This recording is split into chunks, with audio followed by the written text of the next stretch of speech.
Josiane Savigno, bonjour et bienvenue à la librairie Dialogue. Alors vous venez aujourd'hui nous présenter avec Philippe Roth un livre paru aux éditions Gallimard en septembre dernier, à travers lequel vous nous offrez un exercice d'admiration en forme de voyage dans l'univers de ce grand auteur américain. Alors Philippe Roth, vous l'avez rencontré à de nombreuses reprises pendant 20 ans pour lui parler de ses romans. Et la première de ces rencontres, elle a eu lieu en 1992. Est-ce que vous pourriez nous en dire quelques mots ? Alors, 1992, c'était une rencontre un peu périlleuse.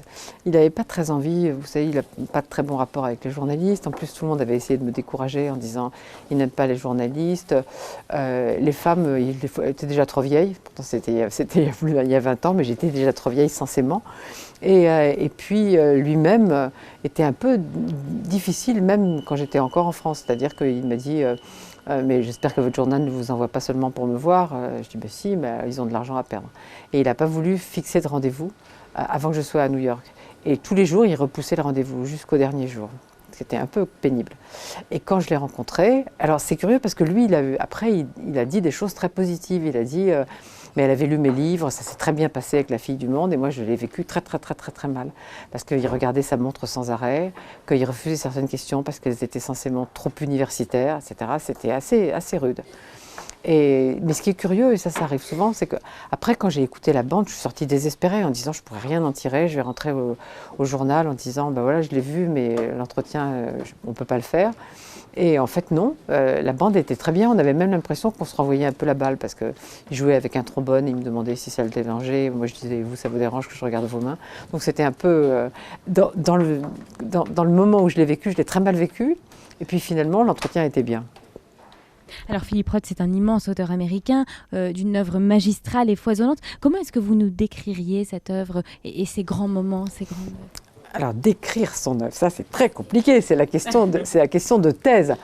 Mais je dirais que déjà c'est une œuvre qui interroge beaucoup la judéité, même s'il refuse d'être, catalogué écrivain juif américain. Il veut être catalogué comme écrivain américain, mais s'occupant de la question juive. C'est un livre quand même très marqué par son enfance juive. Newark, la ville où il a grandi, est presque un personnage de ses romans. Et je crois aussi que c'est quelqu'un qui s'est beaucoup intéressé au thème du double. Donc il s'est créé d'abord un double de fiction qui s'appelait Nathan Zuckerman. Ensuite, dans Opération Shylock, qui est un livre que j'aime beaucoup, il y a même un double qui s'appelle Philippe Roth.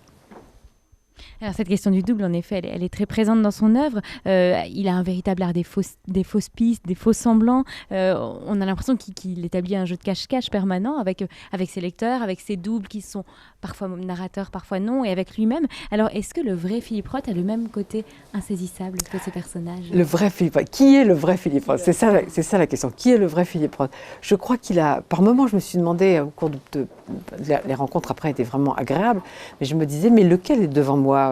Quel personnage il joue ? Le type qui est de très bonne humeur ou au contraire le type un peu sombre ? Et une des dernières fois où on s'est vu, je lui ai dit mais qu'est-ce que c'est que cet entretien que vous avez donné au Point, du genre je sens la mort venir, etc. Mais qu'est-ce que c'est que ce truc ? Quel jeu vous avez joué ? Là vous avez l'air en pleine forme, etc. Et il me dit ah mais le journaliste du Point qui est venu était accompagné d'une fille charmante, j'ai voulu l'apitoyer.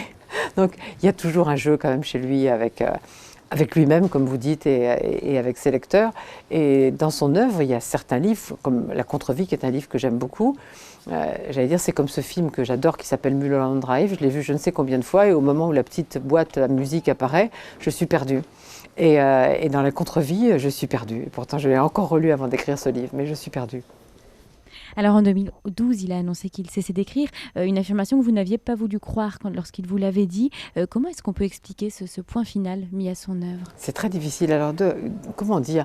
Il a dit qu'il n'avait pas décidé d'annoncer ça, vous savez, en grande pompe, etc., que simplement, quand il me l'avait dit, qu'il travaillait sur rien, je ne l'avais pas cru, moi. Et quelques semaines après, Nelly Caprielian des Inrecuptibles est venue, elle lui a redemandé la question. Et il a dit « Non, je ne travaille sur rien, je n'écris pas et je crois que c'est fini pour moi ». Et elle l'a imprimé, elle l'a écrit, elle l'a cru. Elle avait raison. Et un journaliste américain a vu Les Inrocks. Et là, évidemment, ça a été article dans le New York Times, Philippe Roth prend sa retraite, blablabla. Enfin, c'est devenu une espèce d'information énorme.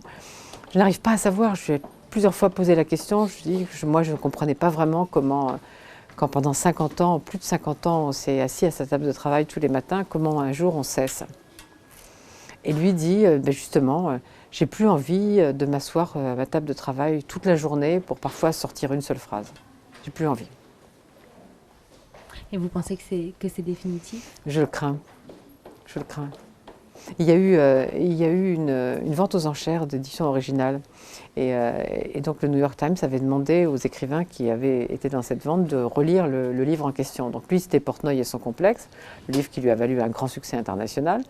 Et il a fait un petit texte, une sorte de petit essai, de mini-essai sur Portnoy, qui était magnifique. Et je lui ai envoyé un email pour lui dire que j'avais beaucoup aimé cet essai. Et je terminais en disant « J'aime vraiment mieux quand vous écrivez ». Et là, il n'a jamais répondu. Alors que d'habitude, il me répond très gentiment. Alors, à travers tous les échanges que vous avez eus et sur lesquels vous revenez dans ce livre, vous abordez de très nombreux thèmes, son œuvre bien sûr, sa vie, la façon dont il saisit le monde dans ses romans, mais aussi parfois la politique, la littérature et le rapport à la lecture. Et sur ce dernier point du rapport à la lecture, Philippe Roth est assez pessimiste. Il estime qu'il n'y a plus de vrais lecteurs, ou en tout cas de moins en moins de vrais lecteurs aujourd'hui. Est-ce que vous avez le même sentiment? Je trouve trop pessimiste. Franchement, je trouve trop pessimiste.